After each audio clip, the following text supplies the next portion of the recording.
criminal networks known collectively as the Albanian Mafia, operating in London today, trace their origins not to a single individual, but to a small Balkan nation whose turbulent 20th century history created the conditions for one of Europe's most sophisticated organized crime enterprises. Albania, officially the Republic of Albania, is located in southeastern Europe on the Balkan Peninsula, bordered by Montenegro to the northwest, Kosovo to the northeast, North Macedonia to the east, Greece to the south, and the Adriatic and Ionian Seas to the west. The country has a population of approximately 2.8 million people within its borders, though an estimated 150,000 to 200,000 Albanian nationals reside in the United Kingdom as of 2024, the vast majority of whom have no connection to criminal activity. Albanian organized crime, as defined by the National Crime Agency, refers not to a centralized criminal organization with a hierarchical structure, but rather to loose networks of criminal groups based in Albania or composed of ethnic Albanians operating throughout Europe and beyond. These networks participate in a diverse range of criminal enterprises, including trafficking in drugs, arms, and humans, with particular concentration in cocaine distribution. According to assessments by the National Crime Agency, while Albanian criminals constitute only 0.8% of organized criminals operating in the United Kingdom, they control a disproportionately large share of the country's cocaine market, estimated to be worth between £5 billion and £6 billion annually. The emergence of these networks cannot be separated from Albania's unique position as one of Europe's poorest nations and its history of extreme political isolation. With a gross domestic product per capita significantly below the European average, Albania has long struggled with widespread poverty and limited economic opportunities, conditions which have historically driven both legitimate emigration and the development of criminal enterprises as alternative sources of income. It is worth reflecting on the development of this Balkan nation, from which these criminal networks would emerge to dominate significant portions of London's illicit economy by the early 21st century. Albania's modern history has been dominated by one of Europe's most extreme communist dictatorships. From 1944 until 1985, Albania was ruled by Enver Hoxha, a communist dictator whose regime was characterized by extreme isolation, brutal repression, and an economic system which left the country as one of the poorest nations in Europe by the time of his death. Hoxha, whose full name was Enver Halil Hoxha, was born on the 16th of October 1908 in the southern Albanian town of Gjirokastër. He had risen to power during World War II as the leader of the Albanian Communist Party, which had been established in October 1941 with just 130 members under his leadership and an 11-member Central Committee. Following the liberation of Albania from German occupation in November 1944, Hoxha consolidated control and became the country's undisputed leader by virtue of his position as Secretary General of the Albanian Communist Party, and later as First Secretary of the Party of Labour of Albania. The Hoxha regime pursued a policy of radical isolation unprecedented even among communist states. Initially aligned with Yugoslavia, Albania broke with Belgrade in 1948 when Josip Broz Tito split from Stalin. Albania then aligned itself closely with the Soviet Union until 1961, when Hoxha severed ties with Moscow following Nikita Khrushchev's de-Stalinization campaign. Subsequently, Albania formed an alliance with the People's Republic of China, which lasted until 1978, when relations collapsed following China's rapprochement with the United States. After 1978, Albania stood alone, maintaining no significant alliances with any major power and operating in near total isolation from the outside world. The economic consequences of this isolation were severe. By the 1980s, Albania's gross domestic product per capita was among the lowest in Europe, with widespread poverty and shortages of basic goods. The regime had banned private property, collectivized agriculture, and prohibited private enterprise of any kind. Travel abroad was forbidden for ordinary citizens, and even internal movement within the country required government permission. The Sigurimi, Albania's secret police force, maintained extensive networks of informants and employed brutal methods to suppress any dissent. Thousands of Albanians were imprisoned in labor camps, executed, or simply disappeared during Hoxha's 4 decades in power. Under the regime's regulations, religion was officially banned in 1967, making Albania the world's first officially atheist state. The government destroyed or converted mosques, churches, and other religious buildings, while religious practice of any kind could result in lengthy imprisonment. The closed borders meant that many Albanians remained unaware of events occurring in the wider world. Some did not know that the Berlin Wall had fallen in November 1989. Such was the extent of the country's information control. Hoxha's death on the 11th of April 1985 brought his successor, Ramiz Alia, to power. But the foundations of Albanian society had been fundamentally weakened by 4 decades of isolation and repression. Alia, who had been a close associate of Hoxha since the partisan movement during World War II, initially sought to preserve the communist system, while introducing gradual reforms to revive the economy, which had been declining steadily since the cessation of aid from former communist allies. However, the collapse of communism across Eastern Europe in 1989 would soon engulf Albania as well. In December 1990, student demonstrations in the capital city of Tirana marked the beginning of the end for communist rule in Albania, making it the last European nation outside the Soviet Union to abandon the communist system. The protests began when students at the University of Tirana demanded greater political freedoms and an end to the Communist Party's monopoly on power. Within weeks, demonstrations spread to other cities, including Shkodër and Kavaje. By January 1990, revolts had already started in Shkodër, where hundreds of people attempted to demolish a statue of Joseph Stalin, though these initial protests were largely unknown to the wider world due to Albania's continued isolation. In response to mounting pressure, Ramiz Alia endorsed the creation of independent political parties in December 1990, signaling an end to the communists' official monopoly of power.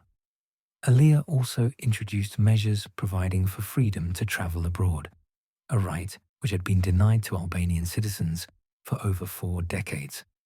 The first pluralist elections took place on the 31st of March 1991, with Alia's Party of Labour of Albania winning the vote. However, within 2 months, the communist government fell during a general strike, replaced first by a Committee of National Salvation, which also collapsed within 6 months. The Democratic Party, led by Sali Berisha, won a decisive electoral victory in March 1992, bringing the anti-communist opposition to power and marking Albania's full transition away from communist rule. The economic situation which the new government inherited was catastrophic. Unemployment was estimated at over 70% in some areas, with widespread poverty affecting the majority of the population. The state-controlled economy had collapsed, and Albania's gross domestic product was in freefall. Infrastructure throughout the country was deteriorating, and shortages of food and basic goods were commonplace. In 1997, Albania descended into chaos following the collapse of a number of large pyramid investment schemes, which had attracted investments from a substantial portion of the population. These schemes, more accurately described as Ponzi schemes, had promised returns far exceeding those available through legitimate banking institutions, which were largely underdeveloped in post-communist Albania. When the schemes collapsed, many Albanians lost their life savings, with losses estimated in the billions of dollars. The resulting civil unrest caused the government to fall, and the country experienced widespread violence and disorder. The government attempted to suppress the revolt by force, but the effort failed due to low morale and corruption within the military of Albania. To secure calm and prevent an outward refugee flow, 9 states contributed military forces to an international operation called Operation Alba, led by Italy. The 1997 Albanian parliamentary elections in June brought the opposition Socialist Party, the renamed former Communist Party, back to power. Throughout this period of political and economic collapse, hundreds of thousands of Albanians left the country. Most headed to neighboring Greece and Italy, while significant numbers also traveled to Germany, Switzerland, and increasingly to the United Kingdom. By the end of the 1990s, an estimated 600,000 Albanians, or approximately 1/5 of the country's population, had emigrated. This exodus included doctors, lawyers, engineers, and laborers seeking better economic opportunities abroad, as Albania's formal economy offered limited prospects for advancement. It was during this chaotic period that criminal networks began to develop and expand. The collapse of state authority, the proliferation of weapons looted from military armories during the 1997 unrest, and the established smuggling routes used by refugees created ideal conditions for organized crime to flourish. By the late 1990s, Albanian criminal networks were becoming increasingly active in human trafficking, smuggling migrants into Western Europe through established routes which had initially been used by legitimate refugees fleeing political and economic turmoil. Simultaneously, another crisis was unfolding to the north of Albania, in the Serbian province of Kosovo. The Kosovo War, which erupted in full force in 1998 between Serbian forces under Slobodan Milosevic and the ethnic Albanian majority in Kosovo, would result in over 1 million displaced persons and create the conditions for criminal networks to exploit refugee migration routes into Western Europe. Kosovo, a province in southern Serbia, had an ethnic Albanian majority constituting approximately 90% of its population of 1.8 million people by the late 1990s, with the remaining 10% consisting primarily of ethnic Serbs and other minorities. The region held deep historical significance for Serbian national identity, being the site of the Battle of Kosovo in 1389, when Serbian forces were defeated by the Ottoman Empire.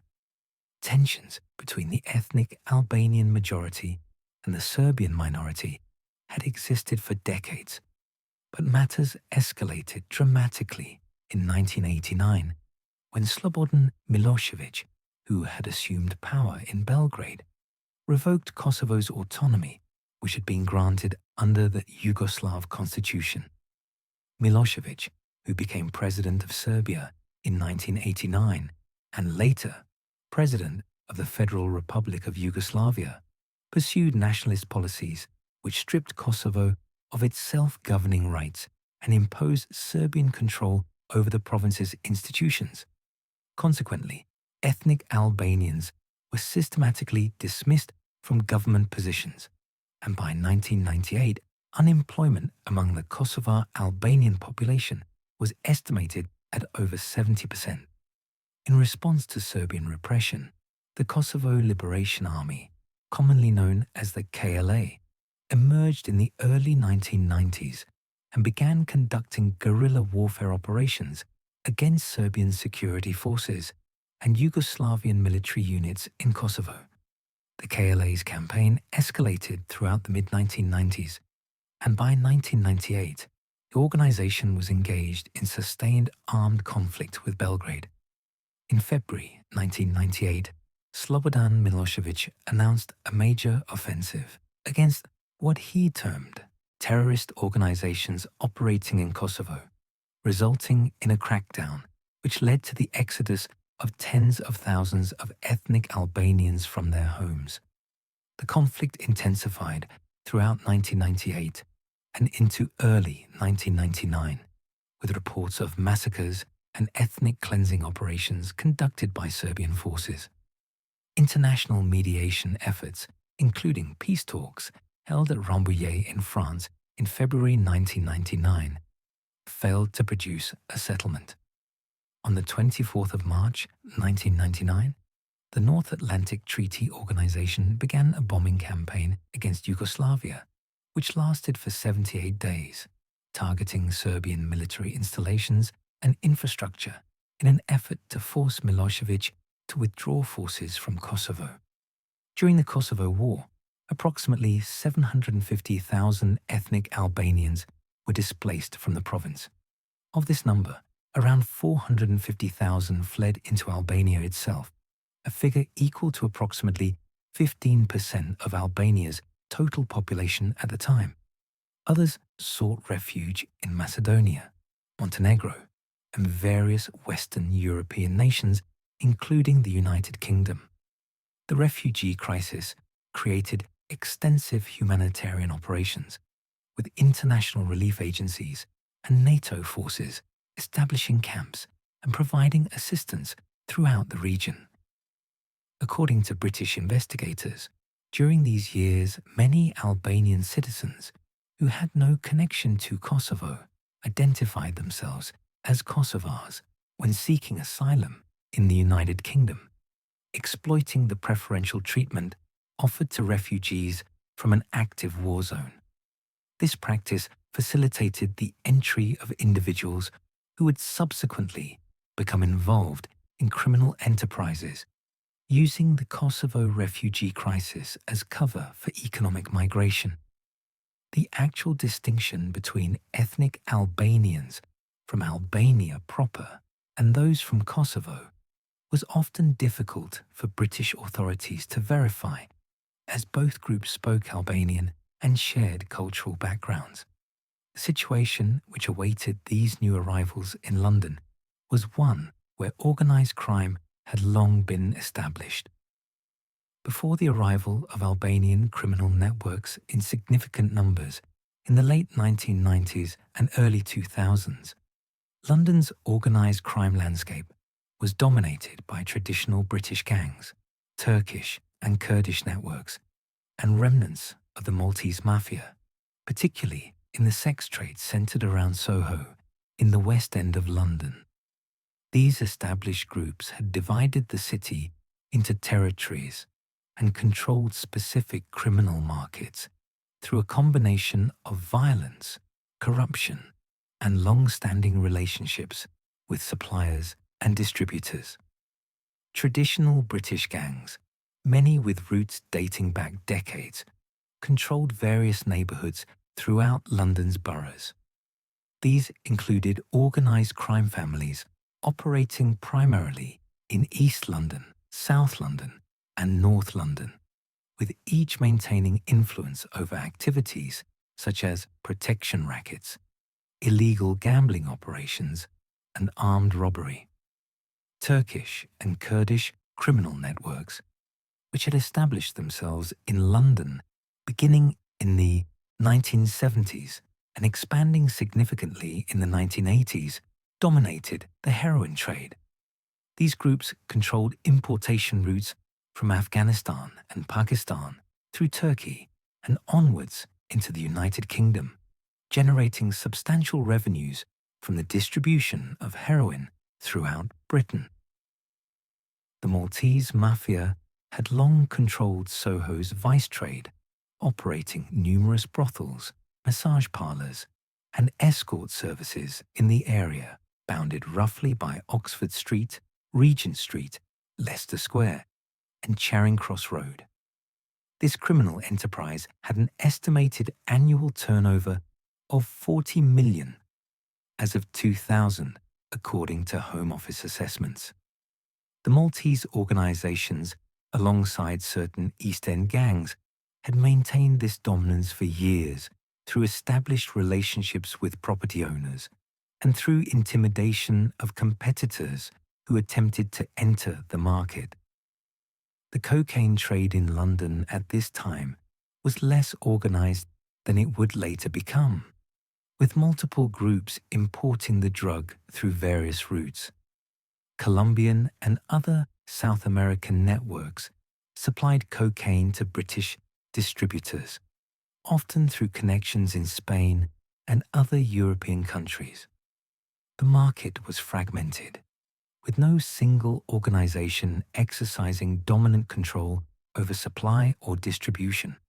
Cannabis was widely available through numerous small-scale operations, while the emerging ecstasy market was largely controlled by British and Dutch criminal networks operating in conjunction with one another. This established criminal ecosystem was about to experience a rapid transformation. In 2001, a leaked Home Office report revealed a development which would reshape London's underworld. In 2001, a leaked Home Office report suggested an Albanian Mafia had taken control of Soho's vice trade in London, previously dominated by the Maltese Mafia and East End gangsters, in a takeover which occurred in the space of less than a year. The report, which was seen by the Independent newspaper, detailed how Eastern European operators, primarily Albanians and Kosovars, had systematically displaced the established Maltese organisations, which had controlled the area's prostitution and brothel operations for decades. A Home Office briefing from that year stated that around 70% of sauna and massage parlours in Soho were now controlled by Albanians and Kosovars, marking a dramatic shift in the criminal landscape of central London. The speed of the takeover was remarkable. In the space of approximately 12 months between 2000 and 2001, Albanian networks had managed to assume control of a criminal enterprise with an estimated $40 million annual turnover. The methods employed to achieve this displacement involved a combination of intimidation, violence, and the exploitation of existing vulnerabilities within the Maltese operations. Albanian operators offered protection to sex workers, often women who had themselves been trafficked from Eastern Europe, while simultaneously pressuring the Maltese-controlled establishments to cease operations or transfer ownership. The Albanian networks brought with them organizational models developed in their home country and refined through operations in Italy and other European nations. These included sophisticated human trafficking routes, which transported women from Albania, Moldova, Romania, and other Eastern European countries into Western Europe for exploitation in the sex trade. The networks operated through loose family-based structures rather than centralized hierarchies, making them difficult for law enforcement to infiltrate or dismantle through targeted arrests of leadership figures. The Home Office report noted that the Albanian takeover had occurred with limited violent confrontation, suggesting that the established Maltese operators had calculated that resistance would be futile or excessively costly. Some Maltese figures reportedly negotiated exits from the trade, while others were simply intimidated into abandoning their operations entirely.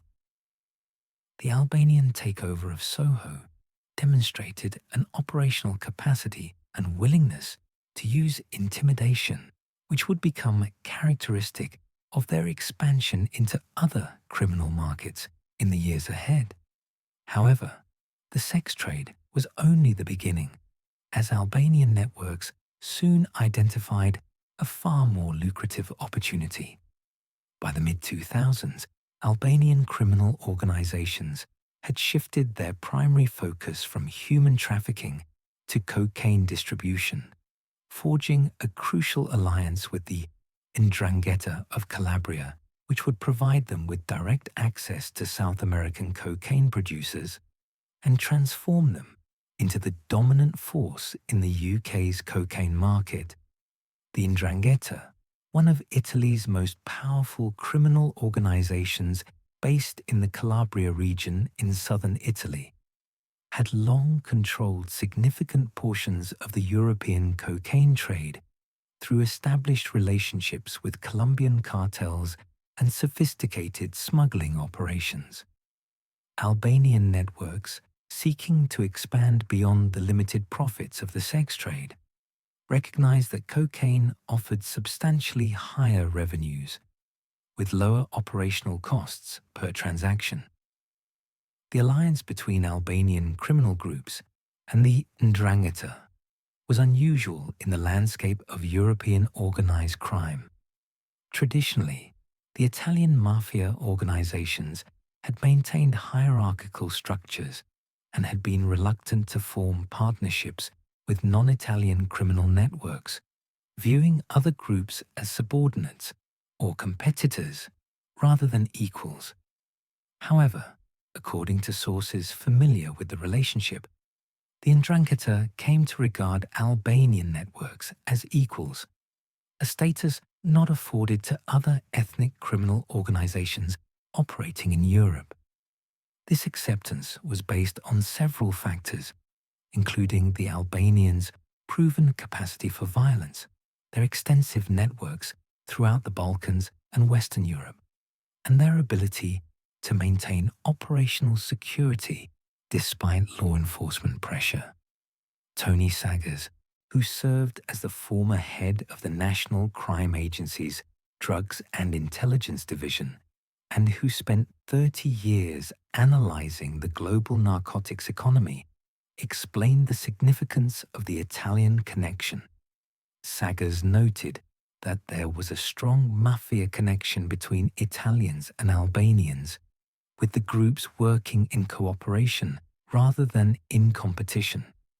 The Italians, he observed, had good contacts in Latin America, which they were willing to share with their Albanian partners, providing access to Colombian cocaine producers, who supplied the highest quality product at competitive wholesale prices. The operational model developed through this partnership was sophisticated and highly effective.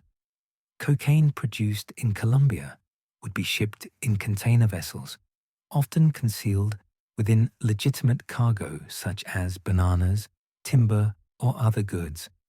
Half of the cocaine destined for Europe was shipped directly to Albania, where it would be unloaded and then transported overland through the Balkans and into Western Europe. The other half was more often shipped to major European ports, particularly Rotterdam in the Netherlands and Antwerp in Belgium, which served as primary entry points for South American cocaine into the European market.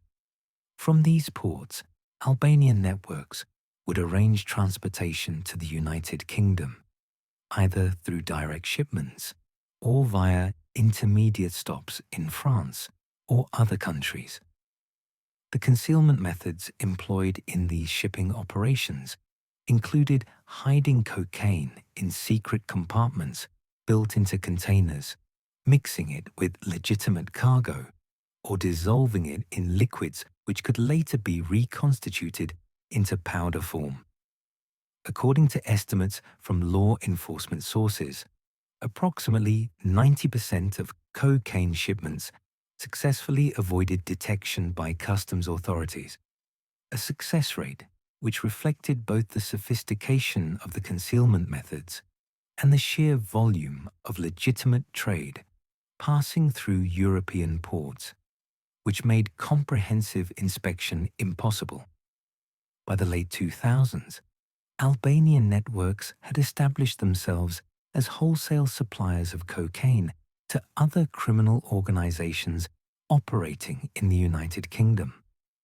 Rather than limiting themselves to street-level distribution, they positioned themselves at a higher level in the supply chain, importing multi-kilogram and multi-ton shipments, and then selling these quantities to British gangs and other distributors who would handle retail sales. This wholesale model generated enormous profits while limiting direct exposure to street-level law enforcement operations. The partnership with the Ndrangheta provided Albanian networks with something other criminal organizations lacked: direct relationships with South American cocaine producers and the logistical infrastructure to move multi-ton shipments into Europe on a regular basis. With supply lines established, Albanian networks turned their attention to building distribution infrastructure within the United Kingdom itself. By the late 2000s and early 2010s, Albanian criminal networks had established operational bases in specific areas of London, with particular concentration in the eastern boroughs of Barking and Dagenham, Newham and Enfield, where they developed distribution networks and recruitment pipelines. The choice of these territories was not arbitrary, but reflected several strategic considerations. East London offered relatively affordable property for establishing operational bases, diverse populations, which allowed Albanian immigrants to blend into communities without drawing attention, and proximity to major transportation routes connecting London to ports in southeastern England and the European continent. Barking, located in the borough of Barking and Dagenham, approximately 9 miles east of central London, emerged as the primary hub of Albanian criminal activity. The area had experienced significant demographic changes in the preceding decades, with increasing numbers of immigrants from Eastern Europe, Africa, and Asia settling in the borough. This diversity provided cover for Albanian networks to establish themselves without standing out to local residents or authorities. Newham, an adjacent borough to the west of Barking, and Enfield in North London, also became significant centres of Albanian operations. Albanian networks developed extensive money laundering infrastructure centred around car washes and other cash-based businesses throughout these areas and across the wider United Kingdom. According to Tony Saggers, before he left his position as head of the anti-drug leadership at the National Crime Agency, Albanian criminal organizations owned hundreds of these establishments. Saggers explained that investigators often found 6 or 7 people working in semi-abandoned gas stations and car washes, operations which served dual purposes as fronts to launder money and as recruitment centers for new members. The recruitment strategy was straightforward and effective. Albanian operators would employ individuals at wages below the legal minimum, often targeting recent immigrants or economically desperate workers who had limited alternatives.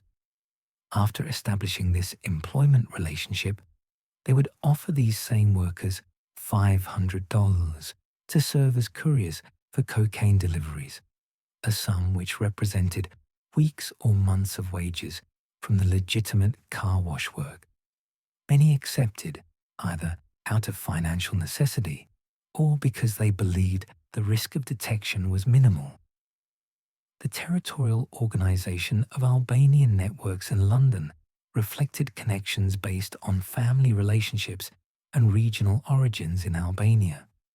Groups from specific cities or regions in Albania, such as Kukës, Burrell, or Haz, would cluster in particular areas of London and operate semi-independently while maintaining connections to broader networks.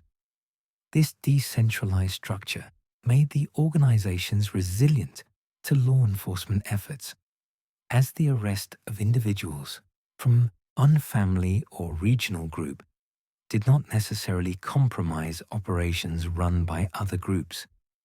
These territorial bases and money laundering operations provided the infrastructure necessary for Albanian networks to expand their cocaine distribution operations throughout London and into the wider United Kingdom. As their operations expanded, the scale of Albanian involvement in the UK cocaine market became increasingly apparent. By the mid-2010s, according to the National Crime Agency, Albanian criminal groups controlled a substantial portion of the United Kingdom's cocaine market, estimated to be worth approximately $5 to $6 billion annually, despite Albanians making up only 0.8% of organized criminals operating in the country.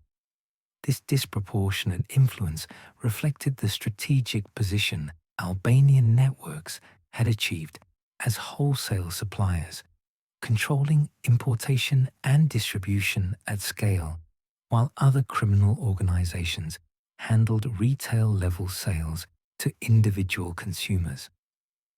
The National Crime Agency's assessments, based on intelligence gathered from investigations, seizures, and informants, identified Albanian criminal groups as having established a high-profile influence within UK organized crime, with particular dominance in cocaine trafficking. The United Kingdom had become the biggest consumer of powder cocaine in Europe by this time, with reports suggesting that approximately 120 tons of the drug entered the country each year. This massive demand created a lucrative market which Albanian networks had positioned themselves to exploit. Tony Saggers noted that the Albanian effect had profoundly affected the use, production, and economics of cocaine in Britain. The drug was cheaper in the UK than it had been since the 1990s, and purer than it had been for a decade, a situation which Saggers attributed to the efficiency of Albanian supply networks and their direct connections to South American producers through the Ndrangheta partnership. Albanian networks had developed delivery systems which operated with remarkable efficiency. Users in London described a 24-hour, 7-days-a-week service in which cocaine could be ordered and delivered to specific addresses within hours or even minutes. One user in the capital explained that Albanians were always available, providing service around the clock, and that they would deliver directly to a given address. The comparison drawn was to McDonald's, but for drugs, highlighting the convenience and reliability of the service from the consumer's perspective. The wholesale model employed by Albanian networks allowed them to supply cocaine to other criminal organizations throughout the United Kingdom. British gangs, which handled street-level distribution in various cities and regions, increasingly sourced their cocaine from Albanian suppliers who offered competitive prices, reliable quality, and consistent availability. This position as primary wholesalers meant that Albanian networks generated profits from both their own retail operations and from the markup they charged to other distributors. Mohammed Qasim, a researcher at Leeds Beckett University who studied drug dealers, described the Albanian business approach as exceptional in its effectiveness. The scale of operations was substantial. According to data from the British Ministry of the Interior, the cocaine market which Albanian networks dominated was worth approximately $6 billion at its height. Larger and more frequent shipments of the drug were being seized entering the UK, as South American cocaine production had hit record levels, increasing by 31% in 2016 alone.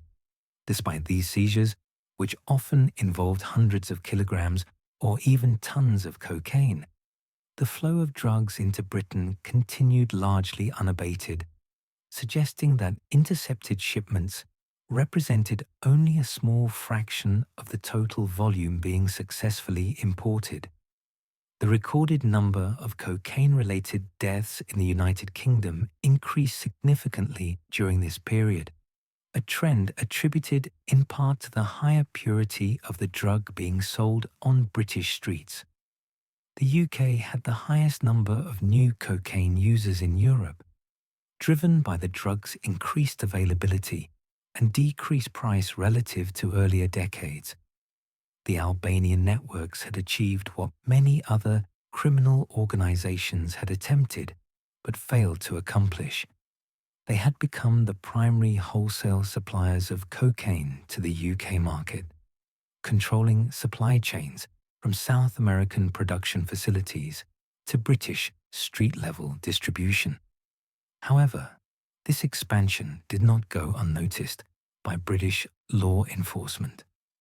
The National Crime Agency, Britain's equivalent to the American Federal Bureau of Investigation, identified Albanian organized crime groups as presenting an acute threat to the United Kingdom by the early 2010s, leading to sustained operations targeting their cocaine distribution networks and money laundering operations. The NCA, which was established in 2013 to replace the Serious Organized Crime Agency, was granted wide-ranging powers to investigate and disrupt criminal networks operating across national and international boundaries. Albanian criminal organizations quickly became a priority target for the agency's operations. A leaked Home Office legal document described Albanian criminal gangs as an acute threat to the UK, assessing their prevalence across serious and organized crime, including drug smuggling, human trafficking, firearms offences, and several murders. Dan O'Mahony, who served as the UK's Channel Clandestine Threat Commander, warned members of Parliament on the Home Affairs Select Committee in 2023 about the extensive reach of Albanian criminal networks. O'Mahony told the committee that there was a huge amount of very harmful, serious, organised criminality within the UK committed by Albanian criminal gangs, mentioning their involvement in drug smuggling, human trafficking, guns, and prostitution. In response to this identified threat, the National Crime Agency coordinated sustained operations involving multiple police forces throughout England and Wales. In 2023, a major crackdown targeted West Balkan criminal networks, with the NCA working alongside 43 police forces across England and Wales. This operation led to the seizure of nearly 200,000 cannabis plants, with an estimated value of 130 million, demonstrating the scale of Albanian involvement not only in cocaine distribution, but also in cannabis cultivation operations. Despite these enforcement efforts, Albanian networks demonstrated remarkable resilience and adaptability. The use of encrypted communications platforms allowed criminal operators to coordinate activities while minimizing the risk of interception by law enforcement. applications providing end-to-end encryption enabled Albanian networks to conduct business remotely, directing operations from various locations, including abroad, which significantly complicated investigative efforts.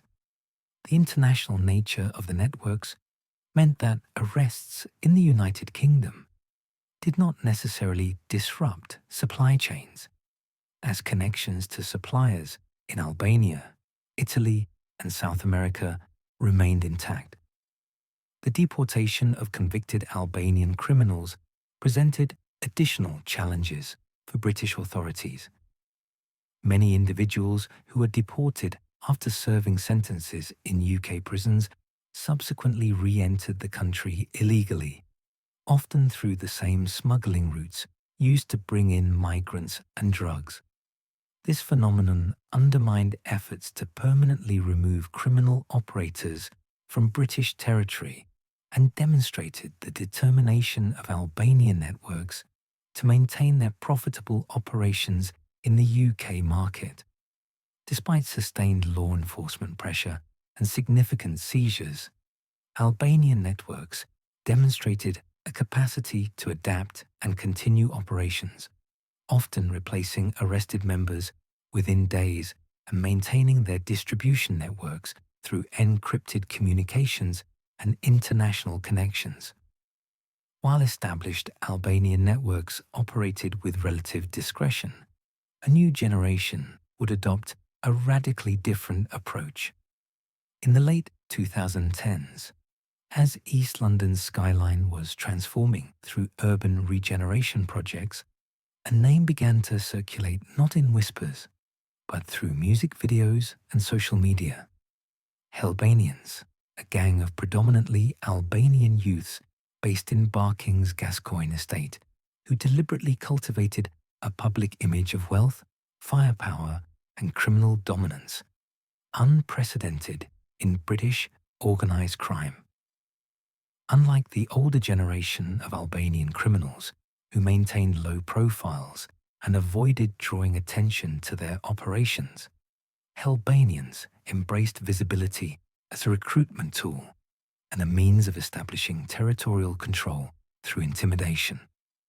The gang's origins trace back to 1998, when Fatjon Dibra, known by the alias Stealth, together with Chimpeka and a group of associates, immigrated to East London, specifically to the Barking Park area in the borough of Barking and Dagenham. Most of these individuals originated from specific regions in northern Albania, particularly the cities of Burrel, Kukes, and Haz, areas which had experienced severe economic hardship following the collapse of communism and the 1997 civil unrest. Many arrived in the United Kingdom as asylum seekers during the Kosovo War period, either claiming to be Kosovar refugees or arriving through family reunification programs in the years immediately following. Initially, the group formed as a rap music collective around the year 2000, adopting the name Helbanians and producing music which celebrated Albanian identity and the immigrant experience in London. However, by 2002, the organization had evolved into a criminal enterprise engaged in drug trafficking, robbery, and other illegal activities. The transformation from musical group to criminal gang reflected a pattern seen in other urban areas where youth cultural expression and criminal activity became intertwined. The gang established its headquarters in the Gascoigne estate, a large housing development in Barking consisting of multiple high-rise tower blocks built in the 1960s. The estate, which had experienced decades of social and economic decline, provided an ideal base of operations for Helbanians. The dense concentration of flats allowed gang members to control specific buildings and floors, using apartments for drug storage, meetings, and as safe houses. Residents who were not involved in criminal activity often found themselves living alongside gang members, creating an atmosphere of intimidation and fear within the estate. Irvin Salita, known by the street name Vins, emerged as one of the gang's most prominent members. Salita, originally from Burrel in northern Albania, had arrived in the United Kingdom as a young man and quickly became involved in the developing criminal network. Fat John Debra, or Stealth, was another leading figure whose musical talents were employed to create rap videos which served both artistic and criminal purposes. These individuals and others like them had grown up in the context of post-communist Albanian chaos and arrived in London during their teenage years or early 20s, bringing with them experiences of violence and economic desperation which shaped their criminal enterprises. Albanians operated as what law enforcement analysts described as the retail level of the broader Albanian Mafia structure. While older, more established Albanian criminal networks focused on wholesale cocaine importation and distribution to other organizations, Albanians handled street-level sales, enforcement, and territorial control in East London. They served as the armed wing of the larger Albanian criminal infrastructure, dealing directly with customers and violently defending their territory against rival gangs. The gang recruited both locally among young Albanians already living in London and internationally by attracting new immigrants from Albania who were drawn by the image of wealth and success portrayed in Albanians' media. Young Albanians in Tirana, Kukës, Burrel, and other cities watched videos produced by the gang showing luxury cars, expensive jewelry, and stacks of cash, interpreting these displays as evidence that criminal enterprise in Britain offered opportunities for rapid enrichment unavailable through legitimate employment. The gang adopted the motto, "We are God of the streets," a phrase which appeared in their music lyrics, social media posts, and graffiti throughout the Gascoigne estate and surrounding areas. This slogan reflected both arrogance and a genuine belief in their dominance over the territory they controlled. Gang members would mark buildings with the initials HB, often accompanied by the phrase HB for life, signaling their claim to the area and warning rivals against encroachment. Albanians represented both a generational and tactical shift within Albanian organized crime in London, where older networks operated with discretion. This younger generation weaponized visibility as a recruitment tool and a means of territorial intimidation. The gang's most distinctive feature was not their criminal activities, which mirrored those of older Albanian networks, but rather the brazen manner in which they advertised these activities. From 2017 onwards, Instagram and YouTube became flooded with Albanians' content. Rap videos displaying firearms, luxury vehicles, and stacks of currency, a social media strategy which saw their Instagram account accumulate 115,000 followers and their Facebook page 13,000 before platforms removed them, making them perhaps the most publicly visible criminal organization in British history. The content produced by the gang was carefully designed to project an image of wealth, power, and invincibility. Music videos featured members posing with Ferraris, Bentleys, and Rolls-Royce automobiles, wearing Rolex watches and heavy gold chains, and displaying large quantities of cash, typically in $50 notes. One particularly notable video showed $50 notes wrapped around a birthday cake, as if currency were merely decorative material rather than the proceeds of criminal enterprise. Another video displayed the gang's logo, the letters HB, spelled out using cannabis plants, directly advertising their involvement in drug trafficking. The gang made no effort to conceal the illegal nature of their activities, instead treating criminality as a brand to be marketed and celebrated. The videos also featured firearms, including Scorpion submachine guns and Kalashnikov rifles, which members brandished openly while performing for the camera. The most extreme example came in a video entitled "Pop in Smoke," filmed in the Gascoigne estate, which showed masked gang members driving military vehicles equipped with heavy weapons through the housing development. One vehicle, an armored fighting vehicle, was fitted with a .30 caliber machine gun, while another military jeep featured a .50 caliber Browning machine gun mounted on its frame. Law enforcement authorities believe these weapons were either decommissioned or replicas which could not actually fire, but the visual impact of the display was nonetheless significant.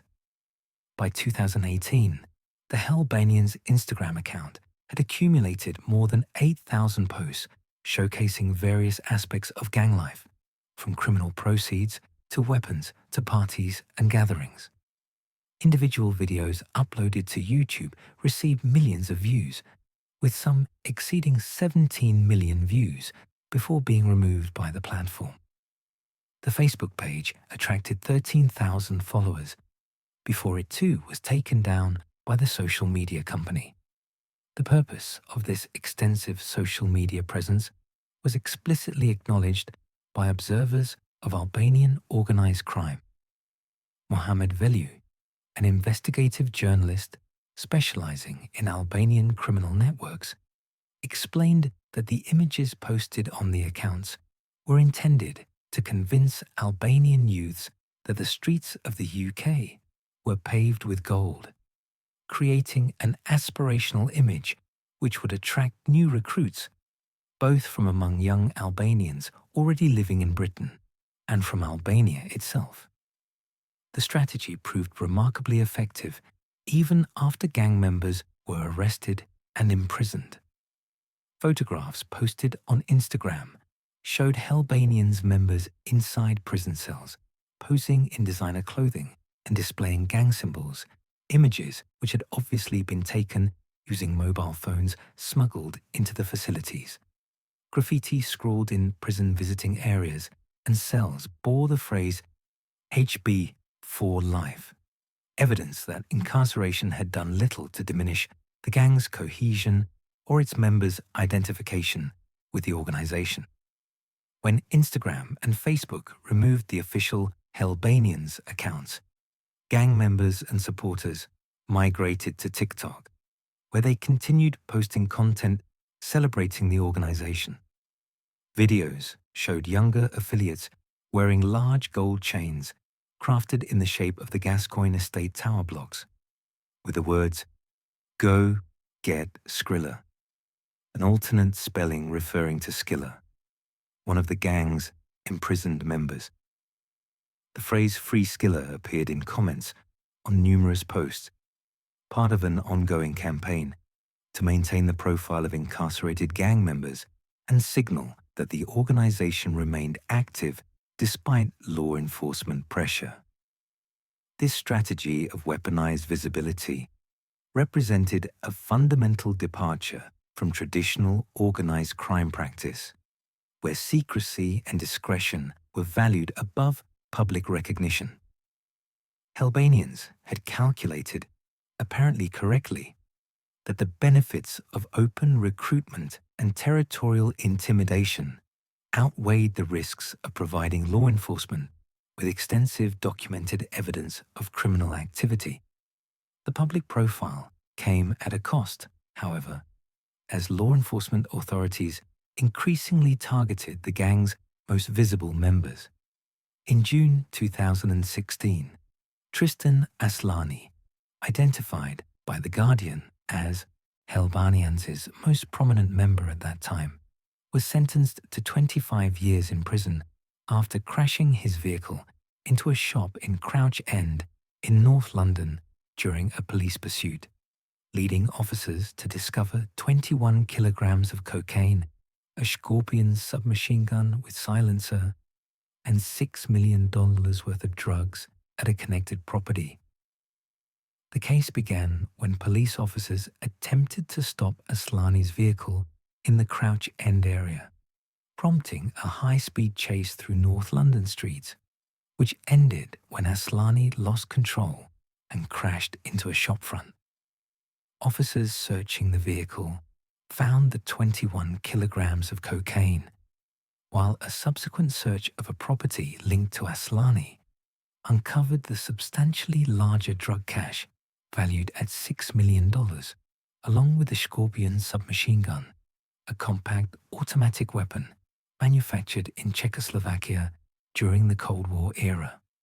The 2016 police operation, which led to Aslani's arrest, was part of a broader crackdown on Albanian's operations. 3 leading members of the gang were sentenced to a combined total of 42 years in prison during this period for various offences, including drug trafficking and firearms possession. However, the convictions and lengthy sentences appeared to have minimal deterrent effect on the gang's continuing activities, as younger members stepped in to replace those who had been imprisoned. In 2020, 3 additional Albanian members were prosecuted for their involvement in an armed robbery. Azan Daichi, who went by the street name Zero, Fabian Cucci, known as Gucci, and Adi Shetter, were sentenced to a combined 15 years in prison for their roles in the robbery. The case demonstrated that the gang's criminal activities extended beyond drug trafficking to include traditional, organized crime enterprises such as armed robbery of businesses and individuals. One of the most serious convictions involved Sabajet Shuti, known by the alias Skiller, who was sentenced to life in prison for the murder of Lumturi Zekja in Leytonstone in East London. Zekja, who was 27 years old at the time of his death, was killed in circumstances which law enforcement linked to disputes within Albanian criminal networks. Following the murder, Shuti fled the United Kingdom and travelled to Sweden, where he remained until British authorities succeeded in having him extradited. He was subsequently convicted of murder and given a life sentence, though this did not prevent his continued veneration by Albanian supporters, who maintained campaigns on social media platforms demanding his release under the slogan, Free Skiller.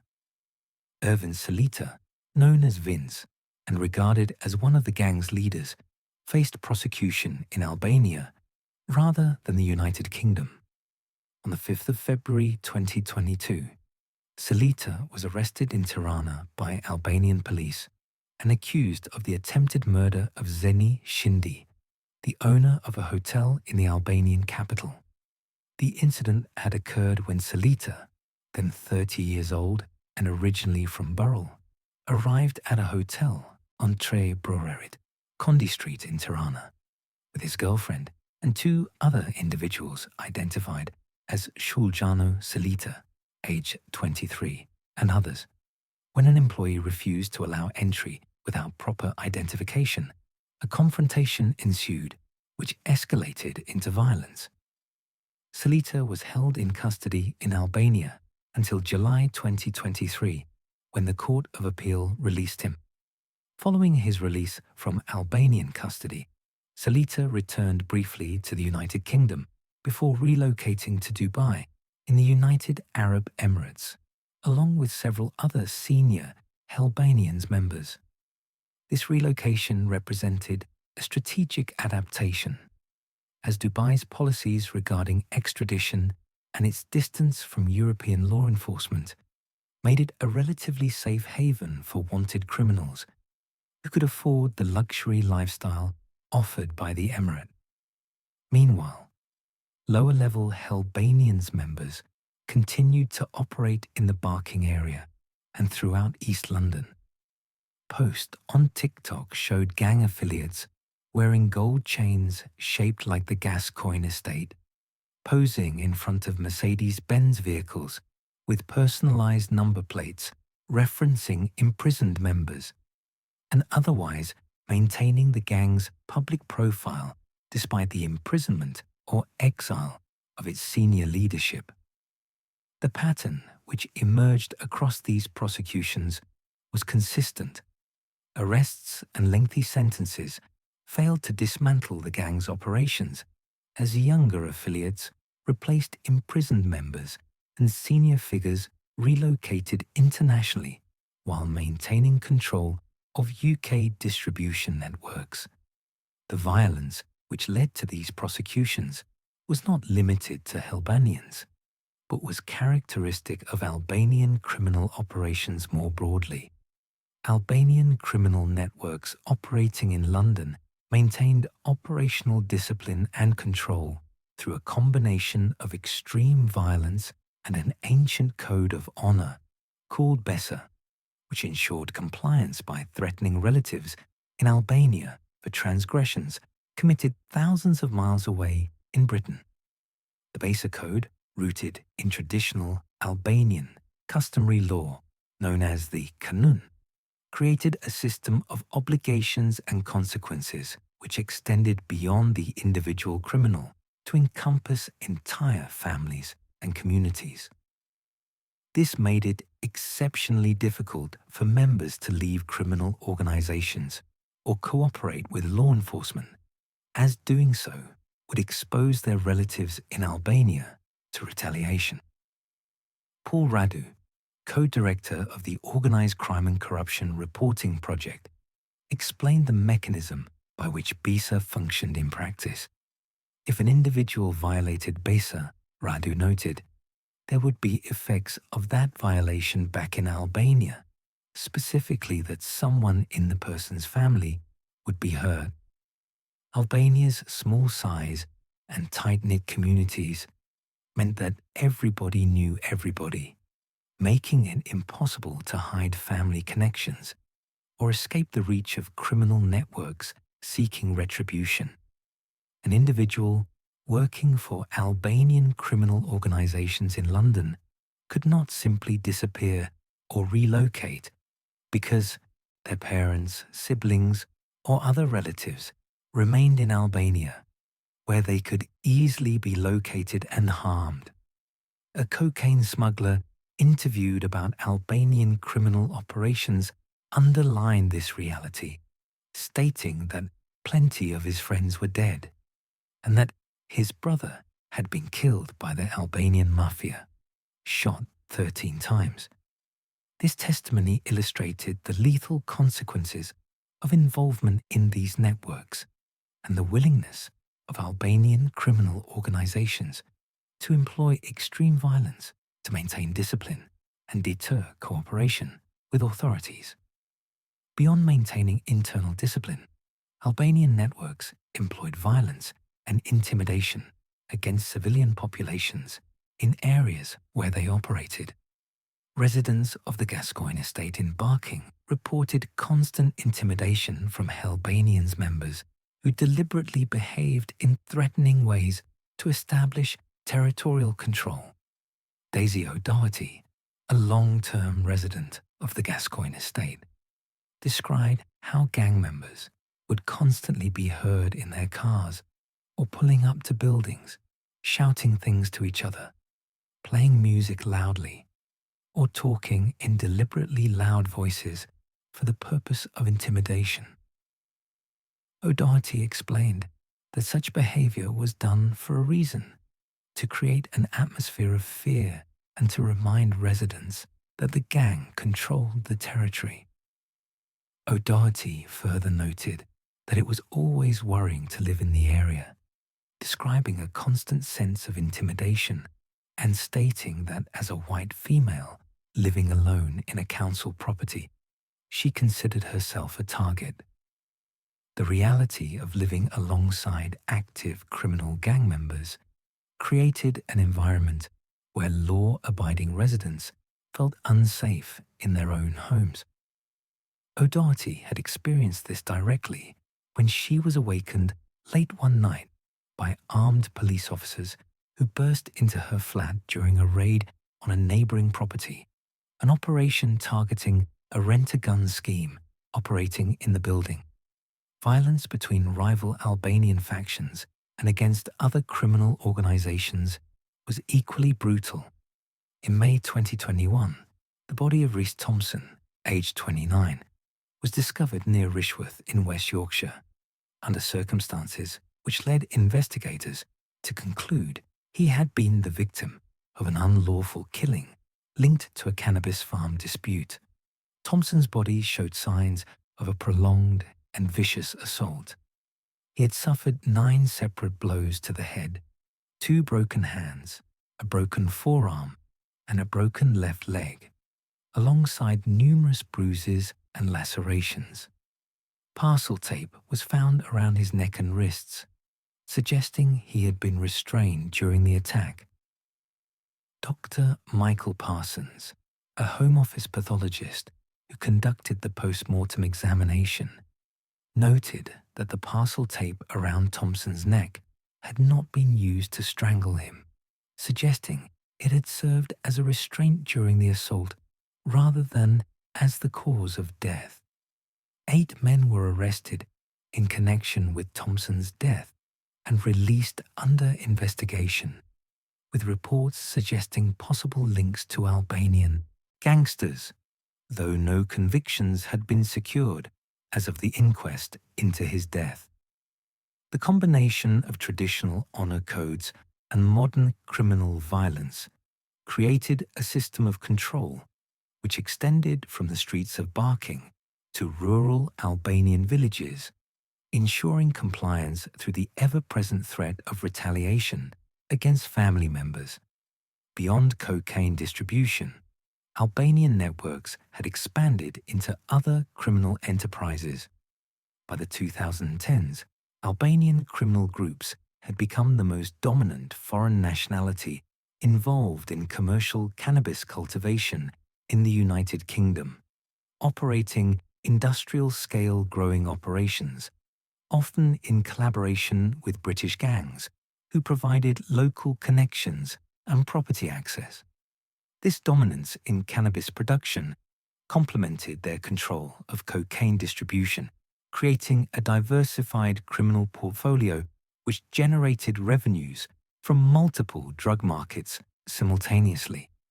Albanian-grown cannabis sold across Europe was estimated to be worth as much as $4 billion each year, though Albanian operations in Britain increasingly switched focus to the more lucrative supply of cocaine, which offered higher profit margins per unit weight.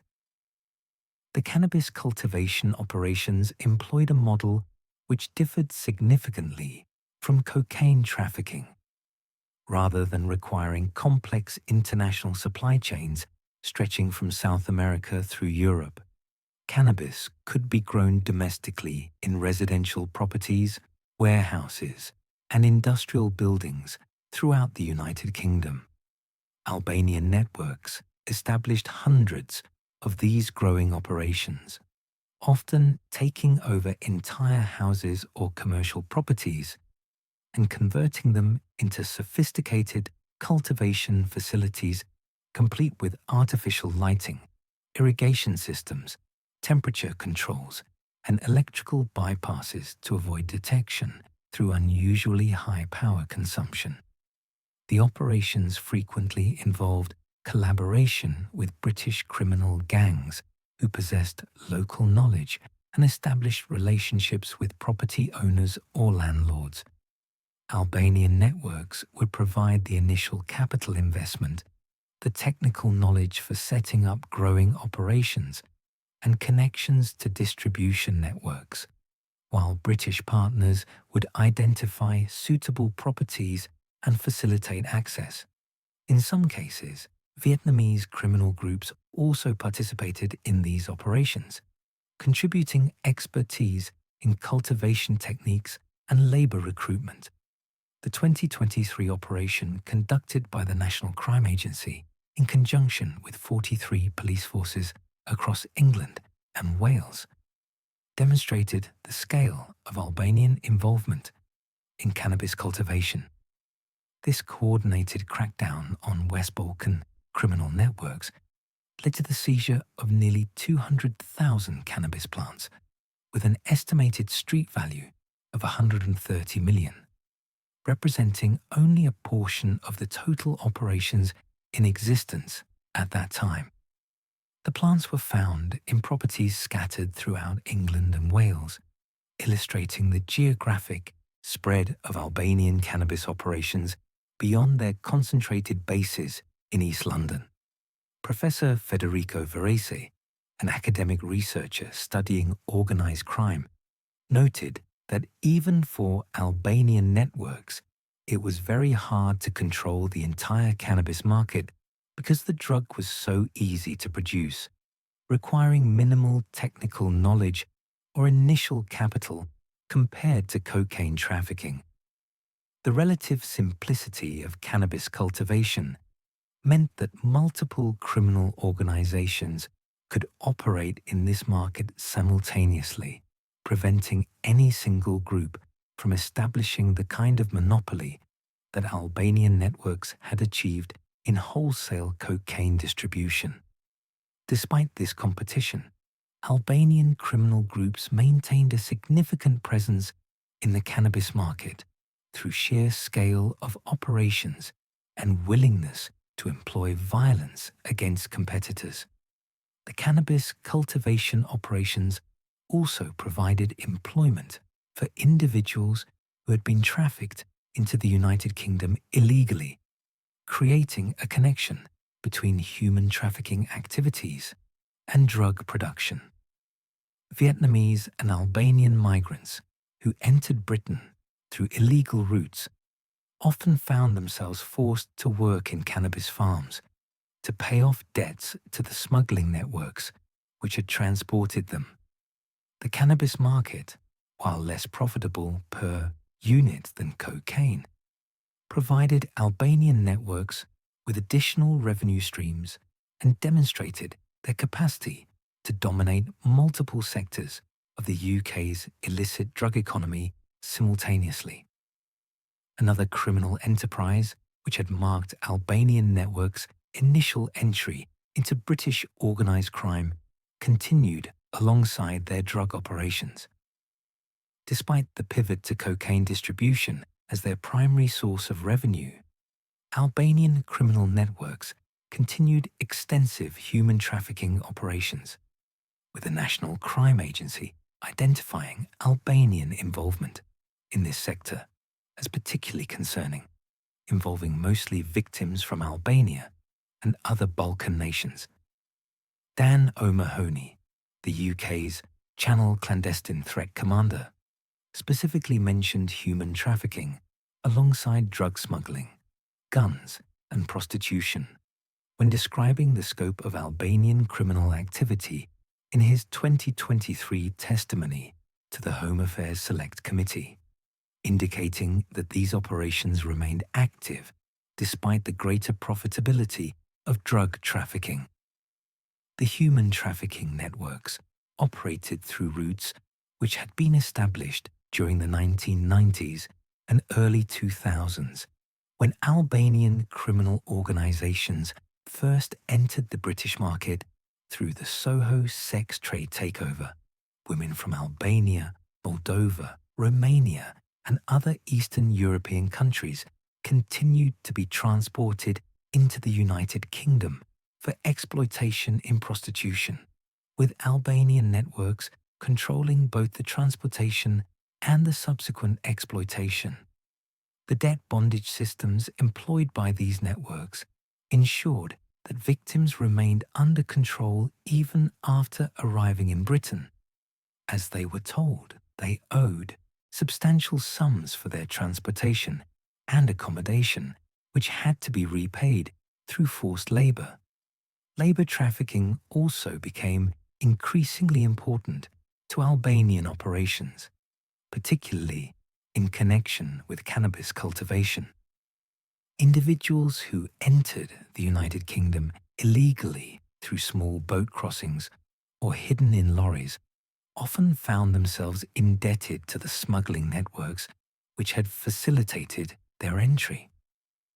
These debts, which could amount to thousands or tens of thousands of pounds, were then exploited by Albanian criminal organizations who offered to cancel the debt in exchange for work in cannabis growing operations. The workers would be housed in the same properties where the cannabis was cultivated, living in squalid conditions while tending the plants under threat of violence or deportation if they attempted to leave. The connection between immigration smuggling and criminal exploitation created a continuous supply of vulnerable individuals who could be coerced into various forms of labor. Albanian networks involved in facilitating illegal entry into Britain through small boats crossing the English Channel from France often worked in conjunction with or were the same organizations involved in drug trafficking and other criminal enterprises, allowing them to exploit immigrants at multiple stages of the migration process. The human trafficking operations, which had first brought Albanian networks to prominence with the Soho takeover in 2001, remained a significant component of their criminal portfolio 2 decades later. Albanian networks also developed sophisticated methods for moving and laundering the enormous profits generated by these operations. According to the National Crime Agency, Albanian criminal organizations played a crucial role in developing and operating so-called county lines operations, sophisticated drug distribution networks, which moved cocaine and other narcotics from major cities throughout the United Kingdom into coastal and inland provincial areas. The term county lines referred to the mobile phone lines used to coordinate drug sales and deliveries, with dealers in London and other urban centres establishing distribution networks in smaller towns and rural areas where competition was less intense and profit margins were often higher due to limited local supply. Albanian networks had favoured the creation of these distribution systems which ran throughout the United Kingdom, moving drugs from large cities into the coastal and inland provinces, according to NCA assessments. The operational model relied on exploiting vulnerable individuals, particularly children and drug addicts, who would be recruited or coerced into serving as couriers and street-level dealers. These individuals would travel from London to provincial towns carrying drugs and mobile phones, operating out of properties known as trap houses or cuckooed addresses, where they would take over the homes of vulnerable people through intimidation or exploitation of drug dependency. A case which illustrated the extent of Albanian county lines operations involved brothers Edmund and Edward Haziri, who operated a cocaine distribution network stretching from London to the Midlands. The network was discovered somewhat accidentally when a police community support officer in the Swadlincote area of Derbyshire spotted the driver of a vehicle acting suspiciously in late 2021. Police suspected the vehicle was linked to local drug dealing, and from this initial report, investigators uncovered the extensive cocaine network connecting London to towns throughout the Midlands region. On the 23rd of March 2022, police conducted simultaneous raids on several properties and arrested the gang's key members, including the Haziri brothers. The investigation revealed a sophisticated operation which used mobile phone-based ordering systems, allowing customers in provincial areas to place orders for cocaine which would then be delivered by couriers travelling from London. The following year, Edmund Haziri was sentenced to 15 years in prison, and Edward Haziri to 15.5 years. 8 other individuals involved in the network were also sentenced to prison terms for their roles in the operation. The Haziri case demonstrated several characteristics common to Albanian county lines operations. The networks typically operated with a clear hierarchy, with senior figures remaining in London, while lower-level operatives travelled to provincial areas to conduct actual drug sales. The use of mobile phones allowed coordination and customer service while minimizing direct contact between senior organizers and street-level dealers, providing a degree of insulation from law enforcement. The exploitation of vulnerable individuals as couriers meant that arrests of low-level operatives did not significantly disrupt operations, as they could quickly be replaced. The county lines model allowed Albanian networks to extend their market dominance beyond London's urban centres, creating a nationwide distribution infrastructure which generated revenues throughout England and Wales. As profits from these operations accumulated, laundering the money became increasingly sophisticated. Albanian criminal networks developed extensive money laundering operations centered around hundreds of semi-empty car washes and other cash-based businesses throughout the United Kingdom, which served both to clean illicit profits and to recruit potential couriers from among low-wage employees. Tony Saggers, describing the infrastructure he had observed before leaving his position as head of the anti-drug leadership at the National Crime Agency, explained that Albanian criminal organizations owned hundreds of these car wash establishments. Saggers noted that investigators often found 6 or 7 people working in semi-abandoned gas stations, operations which functioned as covers to launder money, but were also used to recruit new people into criminal activities. The recruitment mechanism was straightforward. Albanian operators would pay employees below the minimum wage every day to work in the car washes, establishing an employment relationship characterized by economic desperation. They would then offer these same workers $500 to serve as couriers for a load of cocaine, a sum which might tempt individuals who are earning far less through legitimate labor. This dual-purpose model allowed the car washes to simultaneously clean drug proceeds through legitimate-appearing business transactions, while identifying and recruiting individuals willing to participate in criminal enterprise. Beyond car washes, Albanian networks utilized other cash-intensive businesses to launder money. These included restaurants, barbershops, nail salons, and other establishments where cash transactions were common and difficult for authorities to monitor comprehensively.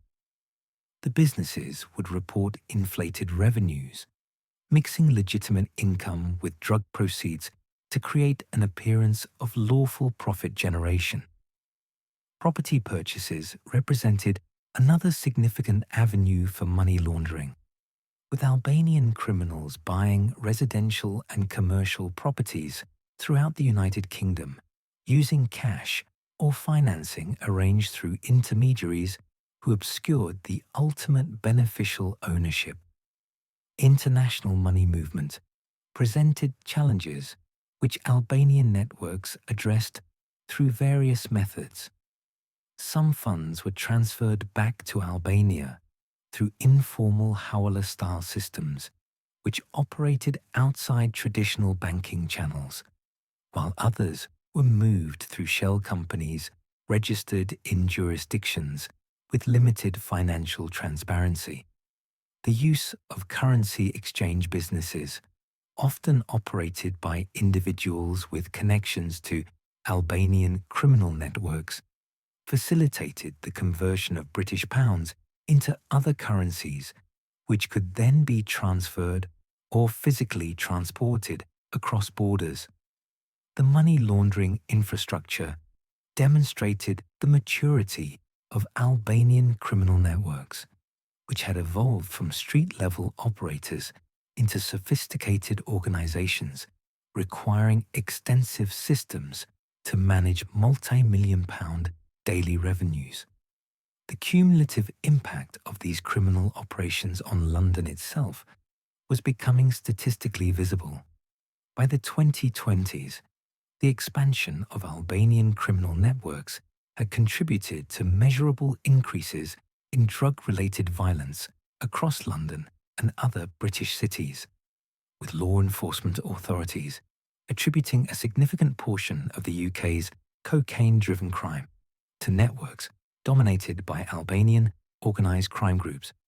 An official report from 2022 found that there were 1,336 Albanians in prison in England and Wales, a figure which represented a disproportionate percentage of the foreign national prison population, given that Albanians constituted a relatively small portion of the overall foreign-born population in the United Kingdom. The annual cost to British taxpayers for incarcerating these Albanian criminals was estimated at 57 million, a sum which included housing, food, healthcare, and security expenses. According to government data, organised crime cost approximately $37 billion every year to the UK's national economy. However, this figure depicted only a partial image of the phenomenon, as it did not account for money which had been laundered and thus placed in the legal economy through the purchase of legitimate goods and services. The actual economic impact was likely substantially higher when considering the full scope of criminal activity and its secondary effects on communities and legitimate businesses.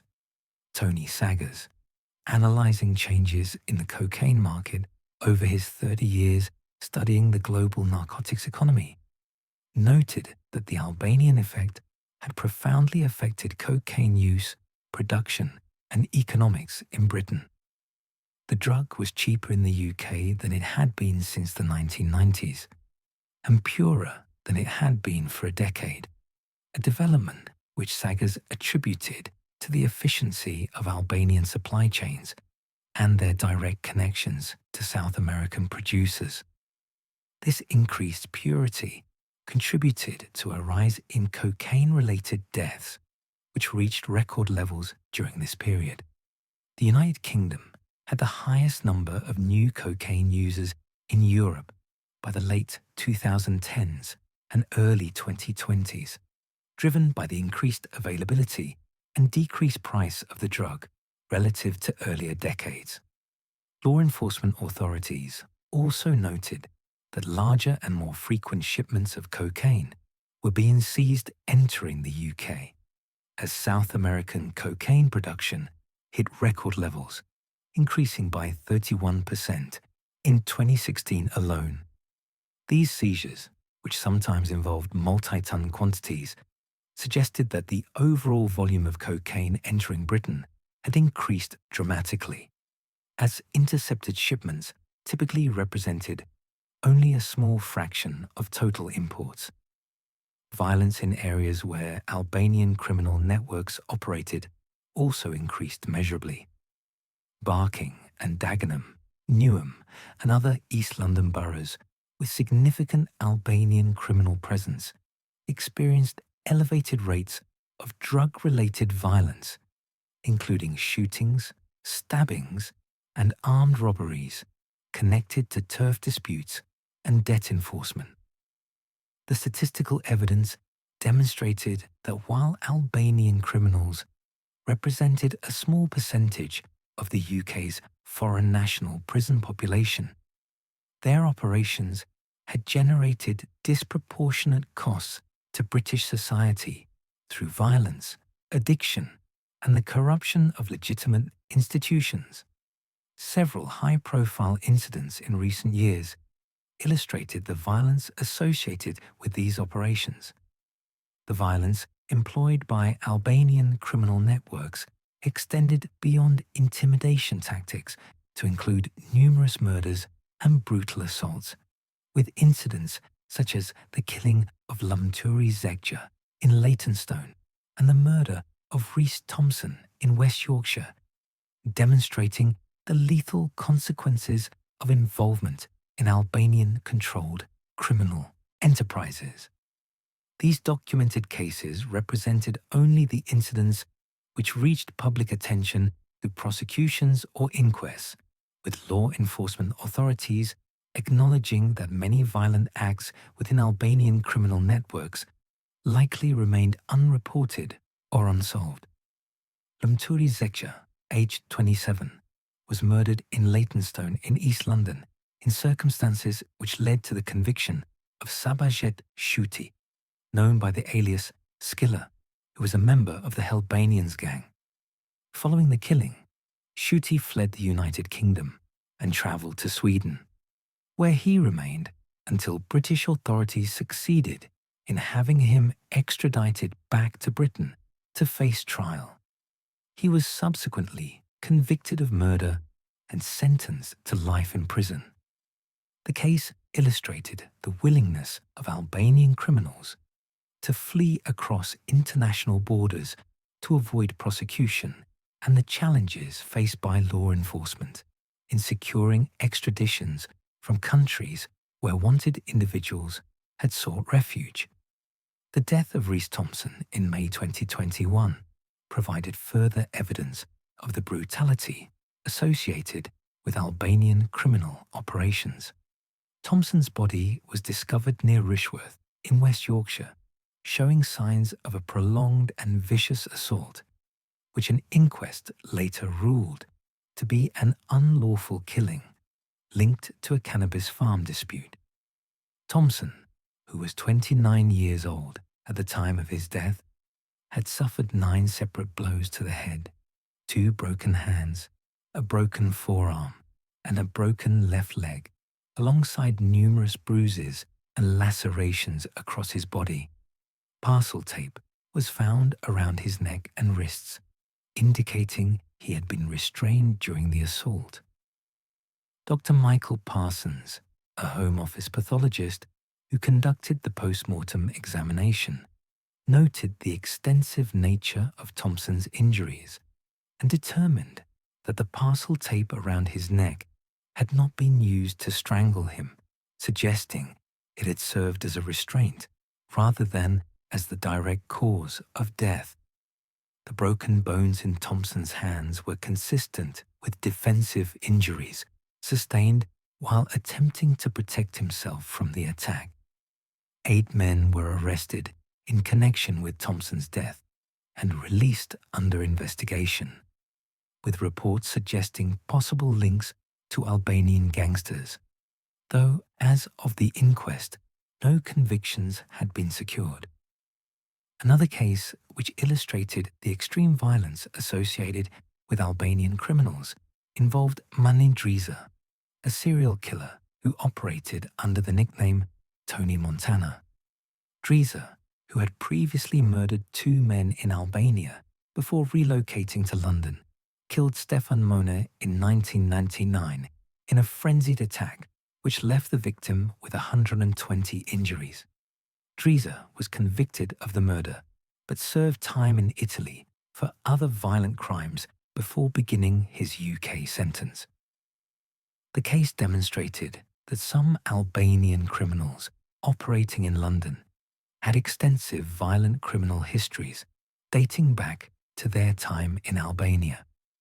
These incidents represented only the documented cases which reached public attention through prosecutions or inquests, with law enforcement authorities acknowledging that many violent acts within Albanian criminal networks likely remained unreported or unsolved. A particular challenge for British authorities emerged in the pattern of criminal deportations and re-entries. In recent years, British authorities have struggled to permanently remove convicted Albanian criminals from the United Kingdom, with at least 12 major Albanian offenders returning illegally after deportation between 2020 and 2024, earning the nickname the Boomerang Gang for their repeated re-entries despite expulsion orders. An intelligence source told The Sun that the situation was an utter disgrace, noting that these criminals were jailed and kicked out only to come back into Britain and carry on where they left off, with some joking about being boomerangs due to their frequent returns. The case of Vasile Kosminka illustrated the pattern clearly. Kosminka was first deported in 2012 after serving 21 months for conspiracy to supply drugs. He was sent back to Albania, but subsequently re-entered Britain illegally and built up a substantial cocaine operation.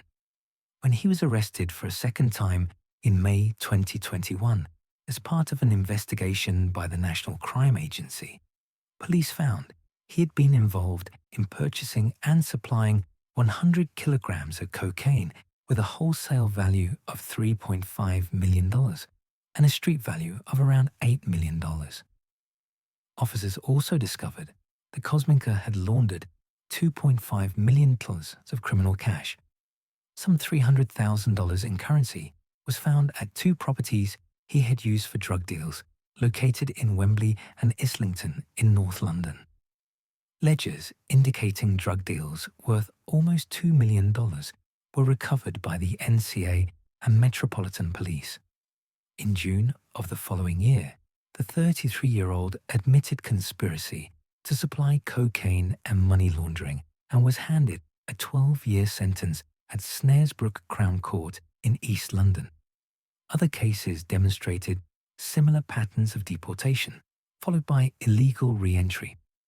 Fatos Faruku was deported in 2015 after being given 3 years in prison for firearms offences.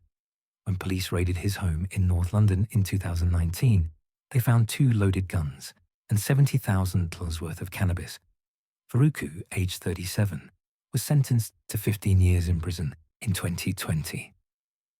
Andy Miftaraj was deported but returned and was subsequently caught at the Channel Tunnel, trying to enter the UK in 2013. Others followed similar patterns, with some admitting they had been thrown out of Britain on a number of occasions, only to return each time. The methods used for re-entry varied. An investigation by The Sun revealed how easy it was for criminals to get into the country in the back of lorries and in small boats. Tony Smith, the former head of UK Border Force, suspected that gang members were getting back into the country using new routes, most likely hitching lifts on small fishing vessels and being dropped at coves along the British coast. Professor Ervin Karamuko at the University of Tirana in Albania explained that those convicted in Britain built connections in prison and maintained close relationships with other active Albanian or foreign criminal groups, staying connected to that network even when they were deported and re-engaging with them to find the fastest way back.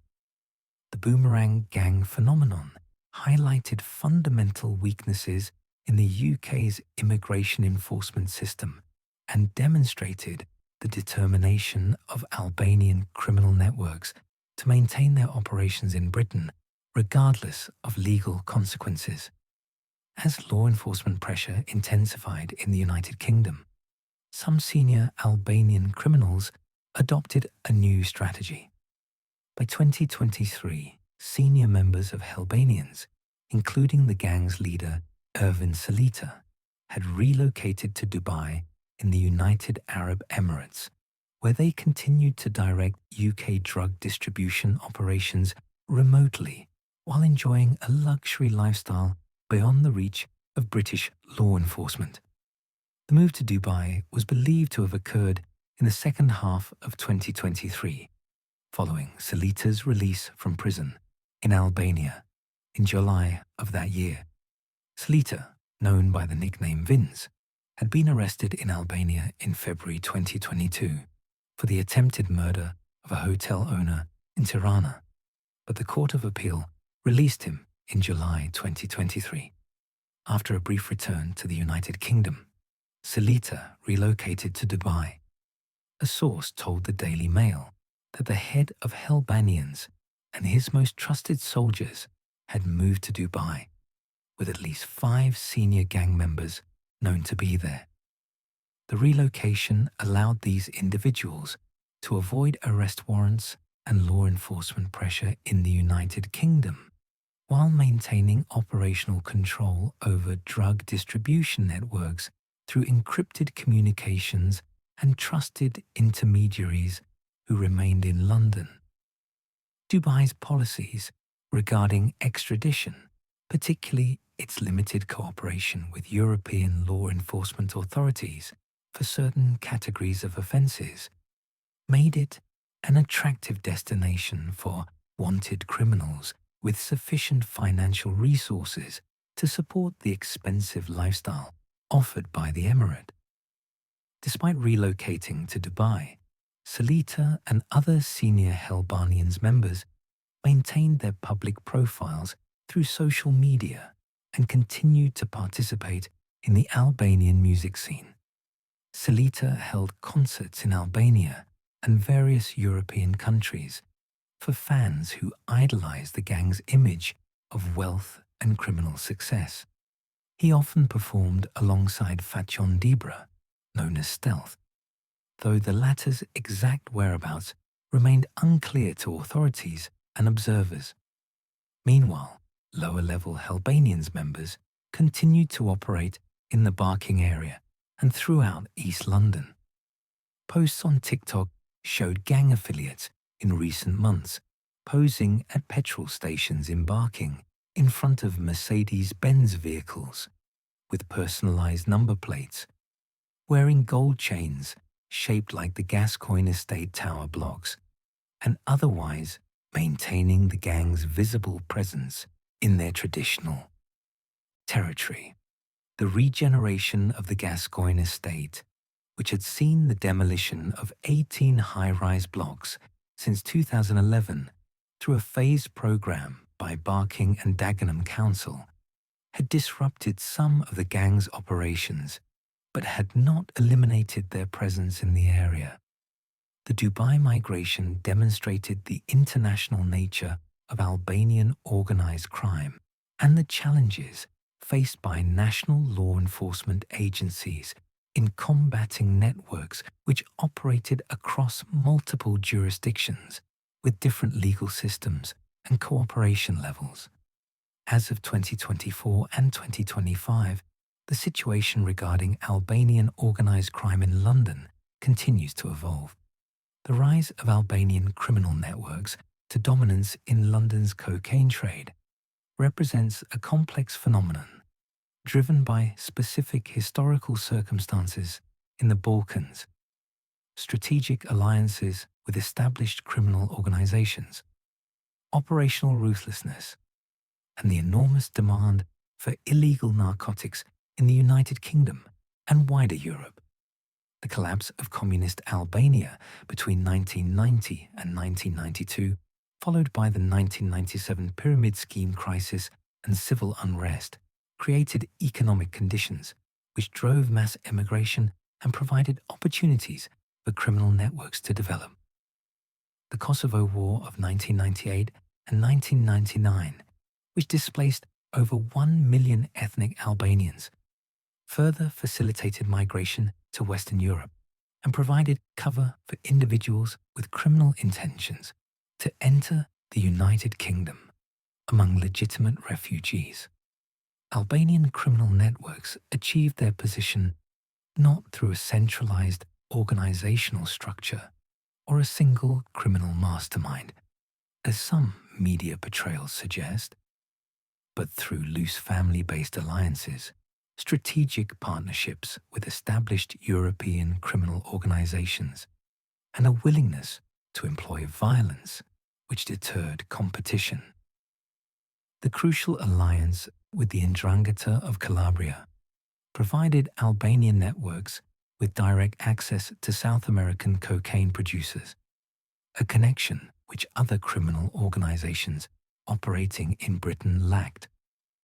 This wholesale supply relationship allowed Albanian networks to position themselves as primary distributors to other gangs rather than limiting themselves to street-level sales, generating enormous profits while maintaining some distance from retail-level law enforcement operations.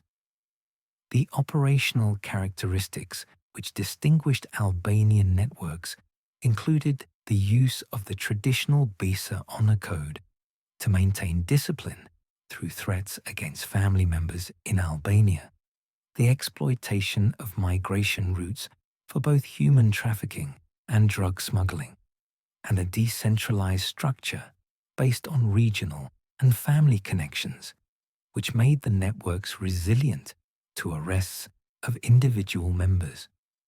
The younger generation, represented by groups such as Albanians, adopted a radically different approach from older Albanian criminals, weaponizing social media visibility for recruitment and territorial intimidation, rather than maintaining the discretion traditionally valued in organized crime. Some academics and researchers have argued that the concept of a unified Albanian mafia is itself a myth which distorts understanding of the drug trade. Professor Federico Varese and others have noted that Albanian criminal groups often lack coordination when operating abroad and demonstrate limited direct connections with criminal organizations in Albania itself. According to this analysis, shared ethnicity facilitates criminal cooperation to some extent, but does not create it, and the global criminal underworld consists of complex opportunity structures and delicate equilibriums of different roles played by a huge variety of individuals rather than ethnically based monopolies. It is certainly true that Albania's political chaos in the 1990s created conditions conducive to organized crime, and that the Kosovo refugee crisis provided migration routes which some criminal elements exploited.